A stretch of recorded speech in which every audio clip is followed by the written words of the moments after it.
હવામાન વિભાગની આગાહી મુજબ દક્ષિણ ગુજરાતમાં મેઘમહેર યથાવત. ડાંગ જિલ્લામાં વરસ્યો ધોધમાર વરસાદ. આહવા, વઘઈ, સુબીર અને પ્રવાસન સ્થળ એવા સાપુતારામાં વરસ્યો વરસાદ. સતત વરસી રહેલા વરસાદથી ડાંગ જિલ્લાનું કુદરતી સૌંદર્ય પણ ખીલી ઉઠ્યું. જિલ્લામાં આવેલા અલગ અલગ ધોધ સક્રિય થતા પ્રવાસીઓ માટે આકર્ષણનું કેન્દ્ર બન્યા. મોટી સંખ્યામાં ઉમટેલા પ્રવાસીઓએ ધોધમાં નાહવાની મજા માણી. તો જિલ્લાની પૂર્ણા, અંબિકા, ગીરા અને ખાતરી નદીના જળસ્તરમાં વધારો થતાં ખેડૂતો ખુશખુશાલ જોવા મળ્યા. તાપી જિલ્લામાં પણ મન મૂકીને વરસ્યા મેઘરાજા. વ્યારા, વાલોડ, ડોલવણ સહિતના તાલુકામાં વરસાદી માહોલ જામ્યો. વ્યારા શહેરના નવા બસ સ્ટેશન, સર્કિટ હાઉસ સહિતના વિસ્તારોમાં ધોધમાર વરસાદથી રોડ રસ્તા પાણી થયા. તો વાલોડ અને ડોલવણ સહિતના તાલુકામાં પણ ક્યાંક ધીમી ધારે તો ક્યાંક ધોધમાર વરસાદી ઝાપટા વરસ્યા. લાંબા વિરામ બાદ ભરૂચ શહેરમાં મેઘરાજાની એન્ટ્રીથી શહેરીજનો આનંદિત થયા. શહેરના Shaktinath, કસક circle, station road, Panchbatti સહિતના વિસ્તારોમાં પવન સાથે વરસાદ વરસ્યો.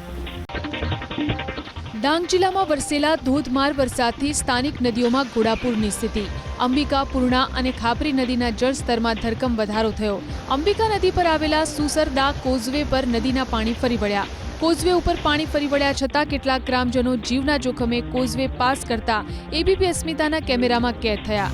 તો સ્થાનિક પ્રશાસને પણ કોઝવે અને ગરનાળાઓને જોખમી રીતે પાર ન કરવાની સૂચના આપી. સાથે જ લોકોને વૈકલ્પિક માર્ગોનો ઉપયોગ કરવા અને જરૂર વગર મુસાફરી ન કરવાની અપીલ કરી.